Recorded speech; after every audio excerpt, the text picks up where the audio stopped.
প্রিয় সাংবাদিক বন্ধুগণ, আমি ডক্টর আনম এহসানুল মিলন, এই দেশের একজন নাগরিক। 2001 সালে জাতীয় সংসদ নির্বাচনে নির্বাচিত হয়ে দেশনেত্রী বেগম খালেদা জিয়ার নেতৃত্বাধীন সরকারের শিক্ষা প্রতিমন্ত্রীর দায়িত্ব পালন করার সৌভাগ্য আমার হয়েছিল। বর্তমানে আমি বাংলাদেশ জাতীয়তাবাদী দল বিএনপির একজন সক্রিয় সদস্য হিসেবে কাজ করছি। আমি চলতি মাসে 20 তারিখে থেকে চিকিৎসার জন্য ব্যাংককে অবস্থান করছিলাম। সেখানে অবস্থানকালে জানতে পারি যে বিএনপির মনোনয়ন প্রত্যাশীদের বৈঠকে আমাকে উপস্থিত থাকতে বলা হয়েছে। দলের নির্দেশনা পেয়ে আমি চিকিৎসা অসম্পূর্ণ রেখে গত 25 অক্টোবর 2025 তারিখে ব্যাংকক থেকে ঢাকায় ফিরে আসি।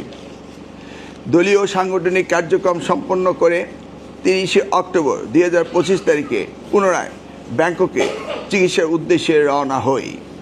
যাত্রাকালীন সময়ে ঢাকা আন্তর্জাতিক বিমানবন্দরে ইমিগ্রেশন কাউন্টারে জানতে পারি আমাকে বিদেশ যাত্রার নিষেধাজ্ঞা জারি করা হয়েছে, কিন্তু এই নিষেধাজ্ঞার কোনো কারণ চেয়ে কোনো সদুত্তর পাইনি। প্রিয় সাংবাদিকবৃন্দ, আমি ব্যক্তিগতভাবে স্বচ্ছ, গণতান্ত্রিক, সাংবিধানিক রাজনীতিতে বিশ্বাস করা মানুষ। কখনো কোনো চক্রান্ত বা ষড়যন্ত্র বা কোনো রকম দেশ বা রাষ্ট্রবিরোধী কর্মকাণ্ডে জড়িত ছিলাম না। দেশ ও মানুষের ভালোবাসাই আমাকে আমেরিকার নাগরিকত্ব পাসপোর্ট সারেন্ডার করে রাজনীতিতে আসতে প্রেরণা জুগিয়েছে। প্রিয় সাংবাদিক ভাই ও বোনেরা, বিগত ফ্যাসিস্ট সরকারের আমলে আমি ও আমার পরিবার সহ সর্বস্তরের বিএনপি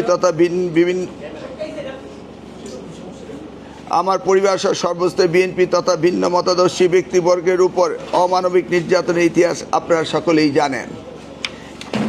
ওই সময় বিরোধীর পক্ষের কাউকে বিদেশ গমন করতে না দেওয়া অত্যাচারের একটি অন্যতম হাতিয়ার হিসেবে ব্যবহৃত করা হতো। দেশের সবচেয়ে জনপ্রিয় নেত্রী, সাবেক প্রধানমন্ত্রী দেশমাতা বেগম খালেদা জিয়াকে মুমূর্ষু অবস্থায় তার চিকিৎসার্থে দেশের বাইরে যেতে দেয়নি। আমাকে অপ্রত্যাশিতভাবে বিদেশ যেতে না দেওয়ার এই ঘটনা অতীতের সেই ন্যাক্কারজনক স্মৃতিগুলো আমাকে মনে করিয়ে দেয়।